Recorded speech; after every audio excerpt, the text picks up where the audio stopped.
បាទជំរាបសួរលោកគ្រូជំរាបសួរបាទថ្ងៃនេះយើង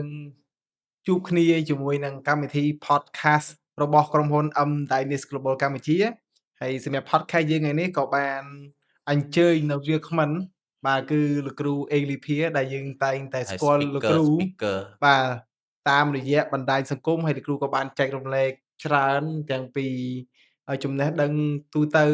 រហូតមកដល់ឥឡូវនេះក៏លោកគ្រូបានចែករំលែកបាទទាក់ទងជាមួយនឹងវិស័យ Digital ថ្មីគេហៅថាវិស័យ Trading បាទអញ្ចឹងថ្ងៃនេះខ្ញុំក៏មាននៅសំណួរមួយចំនួនដែលចង់សួរទៅកាន់លោកគ្រូផ្ទាល់ដើម្បីឲ្យប្រិយមិត្តរបស់យើងគាត់បានធ្វើការដឹងក៏ដូចជាឃ្លាចម្ងល់ដូចខ្ញុំដែរបាទមែនទែនទៅគឺលោកគ្រូអាចជួយចែករំលែកនៅបទពិសោធន៍អឺនៃនៃការធ្វើអាជីវកម្មរបស់លោកគ្រូរហូតមកដល់វិស័យដែលលោកគ្រូអាប់ដេតចុងក្រោយមែនទែនទៅតើលោកគ្រូបានឆ្លងកាត់ដំណាក់កាលនៃអាជីវកម្មប្រមាណរហូតដល់ចុងក្រោយនេះគឺវិស័យ trading តែម្ដងអាជីវបើតាក់ទងនឹងបទពិសោធន៍អាជីវកម្មវិញអត់មានអាជីវកម្មណាជោគជ័យសោះហ្មងអត់សោះតែបើហ្មងកបិទបើកបិទបើកបិទបាទបាទអឺដោយសារអីដោយសារតែខ្ញុំវាឈានជើងដំបូងវាជាគ្រូហើយ ជាគ្រូបរោបាទជាគ្រូបង្រៀនមែនគ្រូបរិញ្ញាបត្រហ្មងជាគ្រូបរិញ្ញាបត្រមិនមែនគ្រូបណ្ដុះបណ្ដាលទេគ្រូបរិញ្ញាបត្រជាគ្រូបរិញ្ញាបត្រក្របខ័ណ្ឌរដ្ឋហ្មងក្របខ័ណ្ឌបាទឆ្នាំណាដែរលោកគ្រូឆ្នាំណាដែរ97តាមឆ្នាំ97 97បរៀនអង់គ្លេសបាទដល់ពេលឆ្នាំប្រហែលជា2000បរៀនអង់គ្លេសតាមជាស្ថានឯកជនតាមសាលាឯកជនណាបាទសាលាល្បីៗនៅពេញពីដើមហ្នឹងឯកជនខ្ញុំរៀនអស់ហើយបាទ2004ខ្ញុំបរៀននៅសាកលវិទ្យាល័យរៀនជាគ្រូនៅសាកលវិទ្យាល័យបាទនៅសាកលវិទ្យាល័យមុខវិជ្ជាអង់គ្លេសដែរមុខវិជ្ជាទី1គឺគេហៅEnglish for Business បាទមានភាសាអង់គ្លេសសម្រាប់អាជីវកម្មបាទដល់ពេលក្រោយមកទៀតខ្ញុំអាប់ដេតទៅជាគ្រូផ្នែក marketing ហើយនិងគ្រូ management ការគ្រប់គ្រងអញ្ចឹងណាបាទរហូតដល់ឆ្នាំ2012ខ្ញុំក៏បោះបង់ចោលអាជីពជាគ្រូឈប់បរៀនជាគ្រូបរិញ្ញាបត្រឈប់ជាគ្រូហើយបាទធ្វើការងារឲ្យក្រុមហ៊ុនឯកជនអញ្ចឹងក្រុមហ៊ុនឯកជនតាំងពីកម្ពុជាក្រុមហ៊ុនបង្កើតចាក់បាល់ណាបាទអាហ្នឹងកាលហ្នឹងខ្ញុំធ្វើទៅជា marketing research manager បាទគ្រប់គ្រងផ្នែកថ្ងៃណាក៏នៅក្នុងល្បែងបាទនៅក្នុង slot បាទហើយបានទៅនៅយើង research យើងចូលបាទដើម្បីយើងទៅស្រាវជ្រាវផ្នែកផលិតផលសេវាកម្មអូខេខ្ញុំចង់សង្កត់កន្លែងបន្តិចជាធម្មតាទេខ្ញុំគិតថាមនុស្សជាច្រើនគាត់តែងតែមានក្តីសុបិនចង់ខ្លាយទៅជាគ្រូក្របខ័ណ្ឌម្នាក់មែនទេប៉ុន្តែហេតុអីបានលោកគ្រូចាក់ចេញពីក្របខ័ណ្ឌទៅវិញកុំអាទាន់កាលហ្នឹងខ្ញុំអត់មានក្របខ័ណ្ឌទេគ្រូអូអត់មានក្របខ័ណ្ឌទេនៅគ្រូឯកជនទេបាទតែយើងរៀនកម្រិតឧត្តមសិក្សាបាទលោកគ្រូបាទអញ្ចឹងណាអញ្ចឹងមកធ្វើការក្រោយមកខ្ញុំទៅធ្វើការជាមួយពួកសិង្ហបុរីបាទផ្នែកសិង្ហបុរីផ្នែកម៉ាស៊ីនត្រជាក់ផ្នែកអរ៉ែងកង់ឡានផ្នែកអីចឹងដល់ពេលឆ្នាំ2014 15ខ្ញុំចាប់ដើមបើកក្រុមហ៊ុនខ្លួនឯងបើក business ខ្លួនឯងបាទ business ឲ្យក្រុមហ៊ុនអីទៅដៃគូដែរអីក៏មានបញ្ហាបែកអីទៀតទៅក្រុមហ៊ុនដែលលោកគ្រូចាប់ដើមដំបូងឈ្មោះថាក្រុមហ៊ុនគេដែរទៅតវិនិយោគខ្ញុំនិយាយអត់បានទេអាហ្នឹងណាបាទក្រោយមកទៀតដល់ពេលឆ្នាំ2017បាទអាហ្នឹងខ្ញុំនាំអីវ៉ាន់ចូលមកបាទតែខ្ញុំអត់ក្រុមហ៊ុនទេបាទខ្ញុំនាំអីវ៉ាន់ពីម៉ាឡេពួកអាហារអំប៉នណាបាទពួកសារ៉ៃសមុទ្រពួក fiber ពួកអីហ្នឹងវាចាក់ពីម៉ាឡេមកដើម្បីគ្រប់គ្រងទៅឲ្យក្រុមហ៊ុនមួយលក់បាទខ្ញុំអ្នក importer ខ្ញុំអ្នកនាំចូលហើយឲ្យគាត់លក់ទៅតែដល់ពេលក្រុមហ៊ុននោះលក់យូរទៅវាអត់ទូទាត់ទូអីទៅក៏ខ្ញុំចាប់ផ្ដើមបើកក្រុមហ៊ុនខ្លួនឯងមួយគេហៅកំណត់គ្រួសារធ្វើសារ៉ាយសមុទ្រហ្នឹងបាទសារ៉ាយសមុទ្រណាសម្រាប់ក្រុមហ៊ុននេះខ្ញុំរកលឺដោយសារតែលោកគ្រូធ្វើការផ្សព្វផ្សាយក្នុងបណ្ដាញសង្គមច្រើនហើយដល់ពេលធ្វើសារ៉ាយសមុទ្រទៅដល់ពេលយើងធ្វើទៅដល់ពេលសារ៉ាយសមុទ្រយើងវាក្នុងស្រុកផងអីផងយើងពិបាកក្នុងការចុះបញ្ជីចុះអីណាហើយក៏ខ្ញុំដល់ពេលអចលនទ្រព្យមក2018 19 អញ្ចឹងចលនាទ្រព្យអញ្ចឹងរបស់ខ្ញុំក៏ហក់ចូលក្នុងវិស័យអចលនអញ្ចឹងទ្រព្យទៅ មានថាពេលដែលលោកគ្រូហក់ចូលក្នុងវិស័យអចលនទ្រព្យហ្នឹងគឺចំពោះមុខរបរនៃការបើកក្រុមហ៊ុនហ្នឹងខ្ញុំកាត់បន្ថយវាអត់មានអ្នកកាត់បន្កាន់ថយបាទបាទព្រោះអានេះវាលុយធំជាងណាអូអញ្ចឹងធ្វើអចលនទ្រព្យមកប្រាវអញ្ចឹងទៅបានលុយបានកាក់អីចឹងមកបាទឃើញទេបាទហើយក៏ខ្ញុំចាប់ផ្ដើមនៅវិស័យសៀវភៅបាទសៀវភៅពាក់ព័ន្ធទៅនឹងអចលនទ្រព្យញ៉ែសៀវភៅខ្ញុំសរសេរមានក្បាច់គូជេរបានលាបបាទអីណាជោគជ័យធ្លាក់ពីលើមេស្អីហ្នឹងណាបាទអាហ្នឹងគឺខ្ញុំចង់និយាយពីអសៀវភៅទាក់ទងទៅនឹងប្រតិបត្តិការជាក់ស្ដែងបាទណាដូចឧទាហរណ៍ដូចលោកប្អូនឯងធ្វើការងារអញ្ចឹងទៅបងឯងចងក្រងទៅជា manual handbook មួយបាទណាជាឯកសារមួយជាសៀវភៅទៅដើម្បីជាជាគោលការណ៍មួយឲ្យអ្នកយកទៅអនុវត្តទៅមើលទៅតាមហ្នឹងទៅបាទអញ្ចឹងសៀវភៅដែលខ្ញុំដែលខ្ញុំសរសេរហ្នឹងគឺនៅក្នុងទម្រង់បែបហ្នឹងបាទបាទដល់ពេលអញ្ចឹងក៏អចលនទ្រព្យក៏វាថមថយទៅបាទហើយខ្ញុំក៏ផ្ដោតទៅលើវិស័យបច្ចេកវិទ្យាដោយសារខ្ញុំជាអ្នកសិក្សាស្រាវជ្រាវបាទបាទអញ្ចឹងក៏សិក្សាស្រាវជ្រាវ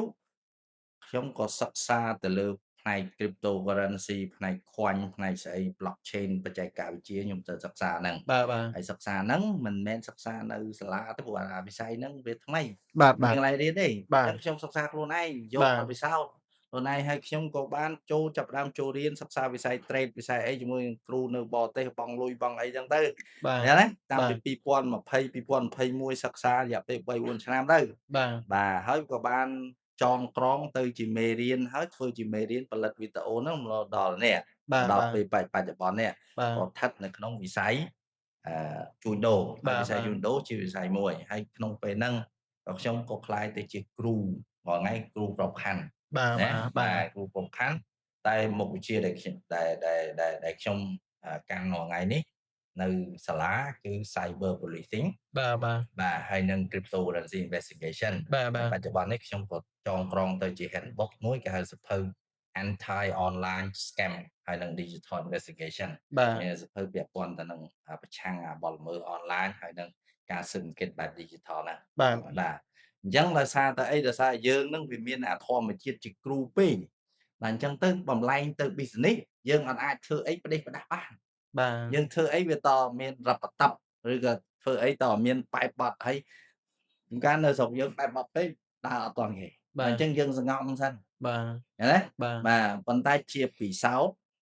ធន៍នៅក្នុងគេហៅថាភាពជាធ្វើការងារឲ្យគេពិសោធន៍ទៅជាតកែទៅម្ចាស់ក្រុមហ៊ុនពិសោធន៍គឺជាគ្រូបង្រៀនពិសោធន៍ទៅស្អីគឺយើងមានដល់ហើយនៅបាទក្នុងនៅអ្វីដែលមានហ្នឹងណាបាទបាទនេះគឺជាជីវិតនៃការឆ្លងកាត់បាទបាទហើយកន្លងមកពេលខ្លះតែយើងអត់អាចទៅមុខរួចដោយសារតែការខ្សែគប់ជាមួយនឹងការជា team ជាក្រុមក្រុមជាក្រុមការងារសំខាន់ណាស់បាទជាទូទៅដូចកាលដែលខ្ញុំធ្វើវិស័យអចលនទ្រព្យហ្នឹងដោយសារតែខ្ញុំចាប់ team ត្រូវ team 3នាក់ត្រូវឡើងមកទុកទៅមកបាទណាតែបើចាប់ team ការងារខុសហើយទៅដាក់ទៅមកទីងតុងបាទបាទ ចឹងសរុបជារួមមកវិញគឺបើខ្ញុំ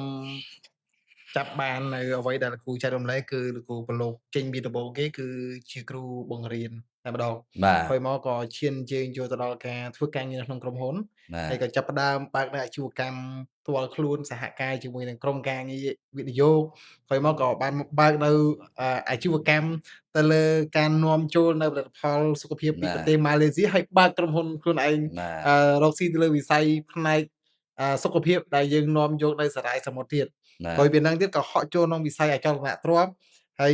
ក៏បានបច្ចុប្បន្នក៏ចូលក្នុងវិស័យនៃការជួញដូរជួញដូរបាទការជួញដូរដែលយើងហៅថា Cryptocurrency ឬក៏បាទបាទកិច្ចការងារបន្ថែមទៀតអញ្ចឹងតាក់ទងមួយវិស័យទាំងអស់ដែលលោកគ្រូធ្លាប់ប្រឡូកនៃដំណើរការងារទាំងអស់តើលោកគ្រូគិតថាក្នុងវិស័យមួយណាដែលលោកគ្រូទទួលបានបទពិសោធន៍នៃភាពជូរចត់ខ្លាំងជាងគេព្រោះលោកគ្រូបាននិយាយពីខាងដើមថាបទពិសោធន៍ទាំងអស់ហ្នឹងសិតតែមិនទាន់ជោគជ័យដុំកំភួនទេប៉ុន្តែអាមួយណាដែលធ្វើយើងជូរចត់ជាងគេជូរចត់ខ្លាំងដែលយើងចងចាំតែម្ដងហ្មងជូរចត់វិស័យអឺបើយើងមើលទៅវិស័យនេះជូរចត់ហើយខាតលុយខាតកាក់ហ្នឹងគឺវិស័យCrypto វិស័យ វិស័យ Crypto ជួញហ្មងដូរហ្នឹងបាទបាទព្រោះអីវិស័យនេះដោយសារតែយើងដើរ ដោយអត់មាន mentor ដោយអត់មានអ្នកដឹកដៃ បាទ តែអញ្ចឹងយើងខាតបង់លុយច្រើនណាស់ហើយ បាទ ជាពិសេសគឺយើងជួបនឹងអាវិស័យ scam នឹងវាច្រើនហ្មង បាទ បាទអាវិស័យ scam ណាព្រោះវិស័យ scam ហ្នឹងមានន័យថាម៉េចមានន័យថាជួនកាលយើងចេះតែចូលទៅក្នុងចំណោមនៃ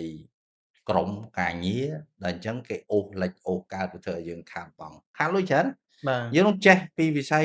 ចេះ crypto ចេះ trade ចេះអីហ្នឹងណា បាទ មិនចេះដែលអត់អស់លុយទេណា បាទ បាទ ហើយមិនរៀនទេគឺដើរចូលទៅជួនកាលចូលអន្ទាក់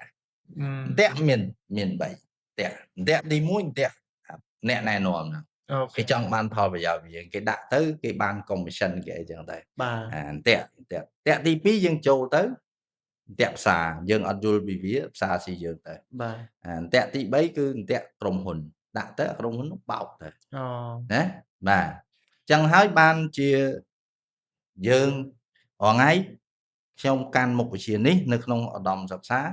ដែលបង្រៀនពួកបញ្ញាបត្រណានៅក្នុងក្របខ័ណ្ឌវិទ្យាសាស្ត្រទៀត បាទ បាទដោយសារអីព្រោះវិស័យនេះចំណេះដឹងមួយនេះបើសិនតែអត់ឆ្លងកាត់ខ្លួនឯងបាទក្នុងការទៅព្រា បាទ បាទចឹងសរុបជារួមមកវិញគឺនៅក្នុងវិស័យនៃការប្រឡូកបុកជំនួយទាំងអស់លោកគ្រូគិតថាអាវិស័យដែលគូប្រឡូកចុងក្រោយនេះគឺវាជួយចាប់ពីបបាក់ជាងគេហ្មង បាទបាក់ជាងគេ លោកគ្រូអាចចែករំលែកបន្តិចបានទេថាតើលោកគ្រូដើរចូលក្នុងវិស័យនេះឆ្នាំណាដែរហើយដំណាក់កាលដែលចូលដំបូងហ្នឹងឲ្យអារម្មណ៍របស់យើងបែបម៉េចក្រោយពីទទួលការខាត់បង់អារម្មណ៍របស់យើងបែបម៉េចហើយមកដល់ឥឡូវហ្នឹងតើអារម្មណ៍របស់យើងបែបម៉េចដើម្បីចែករំលែកទៅកាន់ វិស័យនេះខ្ញុំដើរចូលពីដូច2012 2012 បាទ2012ប៉ុន្តែចូលបបឹមណាចូលតែអត់ដឹងអី បាទ បាទក្រោយមកទៀតយើងចូលខ្លាំងអា2016 17 បាទ ក្រោយមកទៀត2000ណែខាតបង់2020 2021នេះខាតច្រើន2021បាទអាហ្នឹងខាតច្រើន បាទ ខាតទាំងផ្សារស៊ីផងទាំងមនុស្សស៊ីផងទាំងអីផង បាទ បាទអញ្ចឹងហើយបានជាពេលខ្លះខាតនៅក្នុងទម្រង់អីបច្ចេកទេស បាទ មានខ្លះពេលខ្លះបាញ់កាក់ទៅបាត់លុយ3ខែ បាទ ក៏មានអីក៏មាន បាទ អញ្ចឹងអាការចេះរបស់ខ្ញុំការយល់ដល់ខ្ញុំគឺដោយសារតែអាបញ្ហានឹងកើតឡើងយើងចេះតែស្រាវជ្រាវដោយសារតែខ្ញុំជំនាញភាសាអង់គ្លេសផង បាទ ណាបាទដល់ពេលយើងជំនាញអង់គ្លេសយើងចេះស្រាវជ្រាវអីចឹងទៅ បាទ ណាបាទហើយរហូតដល់យើងអាចយើងទៅរៀនមួយបរទេសជាក្បួនខ្នាតបានយើងយកមករៀបចំជាមេរៀនសម្រាប់បង្រៀនឲ្យសាធារណជនគាត់យល់ដឹងកុំឲ្យគាត់អីខាតបើគាត់អត់រៀនសូត្រទេគាត់ចេះតែទៅស្រាវជ្រាវទៅពីទៅពីគាត់ខាតពេលខាតទាំងពេលផងខាតទាំងលុយផងខាតទាំងអារម្មណ៍ផងខាតទាំងអីផង បាទ បាទ សម្រាប់លោកគ្រូចែករំលែកនេះលោកគ្រូអាចនិយាយពីតាក់ទងជាមួយនឹងដំណាក់កាលដែលលោកគ្រូទទួលការខាត់បងហើយប៉ុន្តែខ្ញុំចង់ដឹងអំពីដំណាក់កាលដំបូងហេតុអីបានធ្វើឲ្យលោកគ្រូឈានជើងចូលក្នុងវិស័យនេះ អេដោយសារស្គាល់មនុស្ស គេណែនាំ គេធ្វើអាវិស័យហ្នឹងដំបូងដាក់ភ្លឹបបាត់ឈឹងហ្មង មានន័យថាគេណែនាំយើងថាវិស័យរលុយបាន បាទរលុយបានអញ្ចឹងណា អូអញ្ចឹងមានថាគេមកនិយាយវិញគឺបែបងាយៗបង ងាយតែយើងក៏ចង់ដឹងពេលខ្លះយើងចង់សារពេលខ្លះយើងដឹងថាហ្នឹង scam ហើយបោកហើយ បាទ ប៉ុន្តែយើងចង់ដឹងថាតើ scam វាទៅប្រភេទណា បាទ អញ្ចឹងហើយបានមកដល់ឥឡូវនេះយើងបានអាចទៅសេទៅរៀបចំសភៅតាក់ទងនឹងអា scam ហ្នឹង បាទ តែ scam ហ្នឹង100ទំព័រជាងនិយាយភាសាអង់គ្លេសតែរៀបចំឲ្យថ្មីនេះ បាទ អាហ្នឹងសម្រាប់អីសម្រាប់ជាមូលដ្ឋានគ្រឹះនៃការសិក្សានៅថ្នាក់ឧត្តមសិក្សា បាទ អញ្ចឹងនិយាយជារួមមកបើតាមស្រាប់លោកគ្រូគឺលោកគ្រូមានបទពិសោធន៍នៅក្នុងវិស័យនេះមកដល់ពេលនេះមិនក្រោមពី4ដល់10ឆ្នាំទេព្រោះ2012មកដល់នេះ2026អញ្ចឹងវា14ឆ្នាំហើយ 10ឆ្នាំជាងហើយ បាទអញ្ចឹងវា10ឆ្នាំជាងអញ្ចឹងតើលោកគ្រូអាចមានអីសម្រាប់ចែករំលែកទៅកាន់បងប្អូនទាំងអស់គ្នាដែលគាត់កំពុងតែចង់ចាប់ផ្ដើមចូលក្នុងវិស័យហ្នឹងឲ្យគាត់គួររៀបចំពីចំណុចណាទៅដើម្បីជៀសវាងអន្ទាក់ទាំង3ដែលលោកគ្រូនិយាយហ្នឹង ទី1ដោយសារតែវាយុគនេះគេហៅថានៅក្នុងរជ្ជកាលនេះរជ្ជកាលភ្លើងរជ្ជកាល digital បាទ digital បូក AI បូក crypto បាទ អញ្ចឹងទោះបីមនុស្សនៅលើផែនដីនេះគាត់ចង់មិនចង់ក៏អា3ហ្នឹង វាអូសគាត់ឲ្យចូលដែរ បាទ ហើយក៏ជាឱកាសមួយដែលគាត់ត្រូវតែពង្រឹងសមត្ថភាពរបស់គាត់ បាទ ហើយនៅក្នុងទន្ទឹមហ្នឹងក៏មានពួកតែគាត់កេងចំណេញគេហៅពួក scammer បាទ ណាតែគាត់យកវិស័យនេះយកអាហ្នឹងយកទៅទាញផលប្រយោជន៍ពីគេហ្នឹងអញ្ចឹងបងប្អូន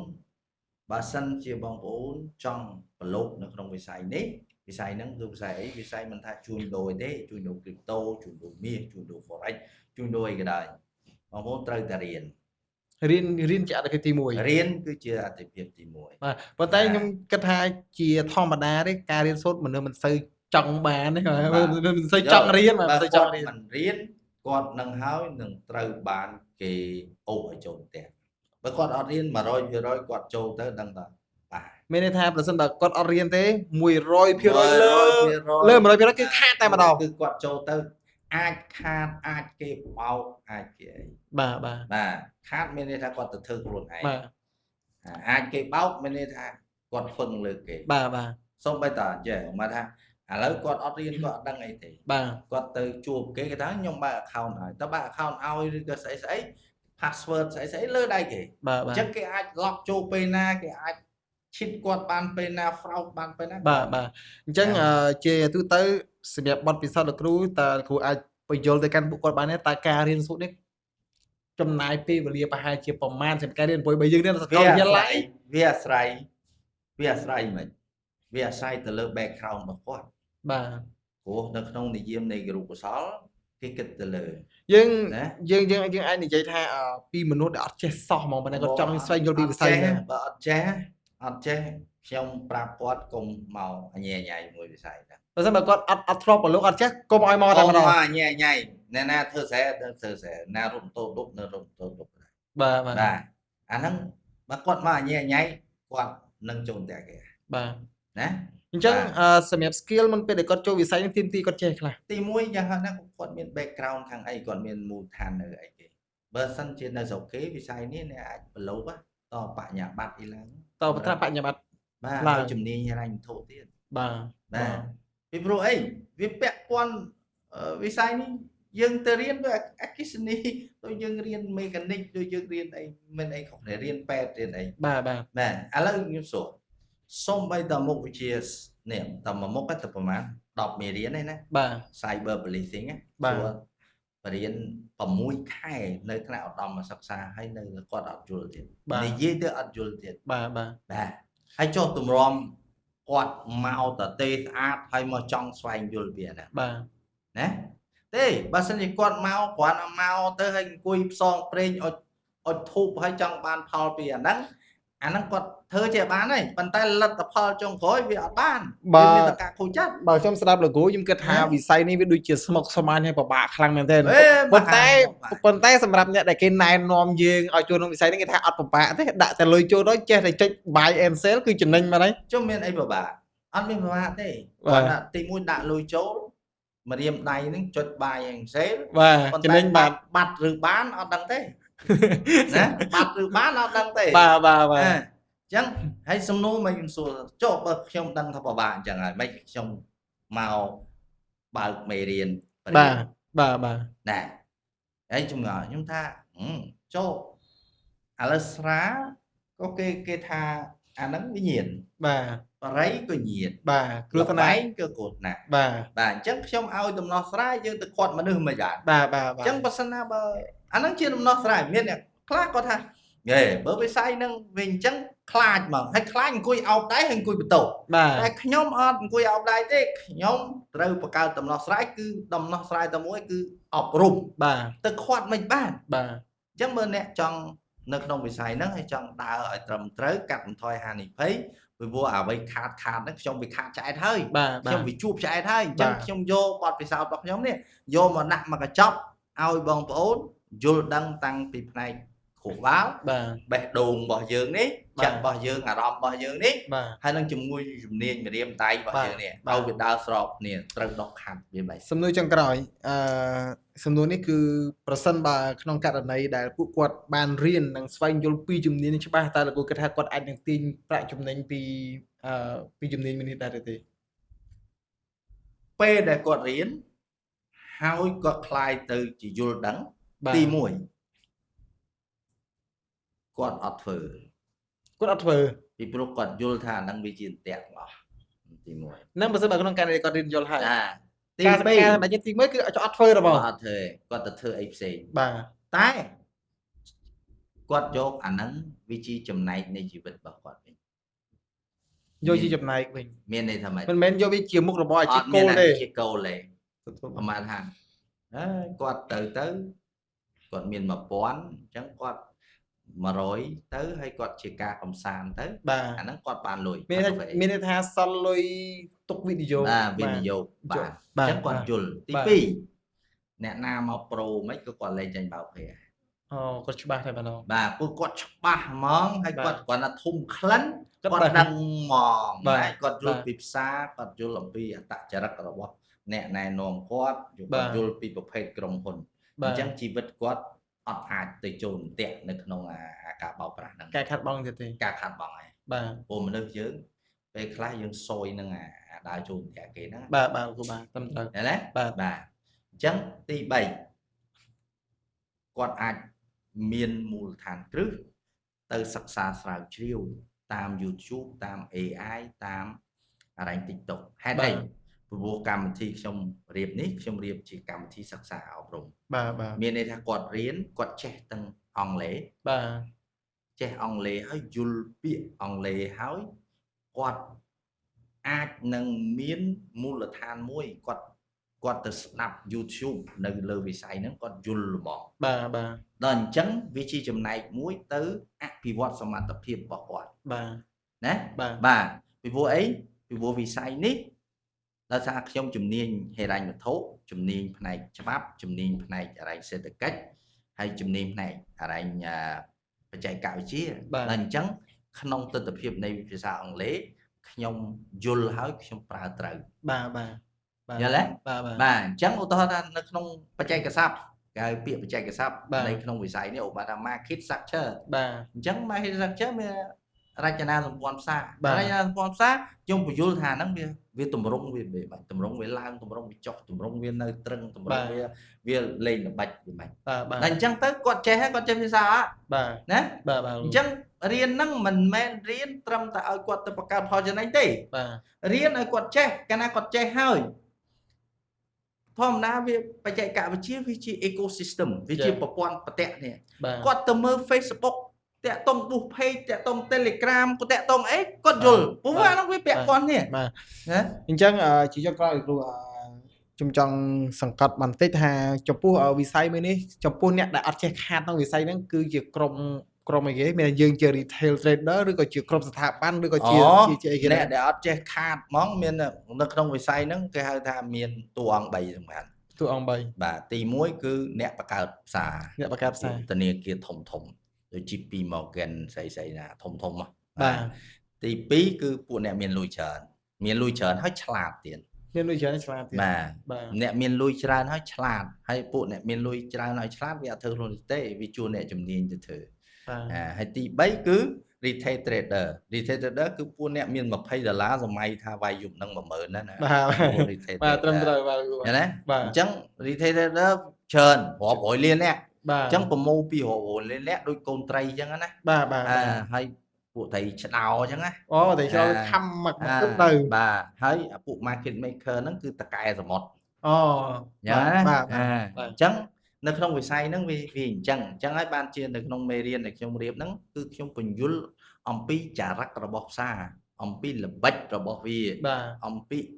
អិយាបថរបស់វាចិត្តសាស្ត្រនៃអ្នកលេងវាបាច់ដើម្បីឲ្យគាត់ដឹងឲ្យគាត់ត្រៀមខ្លួន បាទបាទ គាត់ត្រៀមខ្លួន បាទ ណាបាទហើយយើងមើលទៅឃើញថាវិស័យហ្នឹងត្រជាក់ប៉ុន្តែមហាក្តៅ មហាកណ្ដាល ណាផ្សារត្រជាក់ណាស់ប៉ុន្តែលោកអត់បាន លោកគាត់បាន ហើយអត់ចេះប្រែប្រួលលោត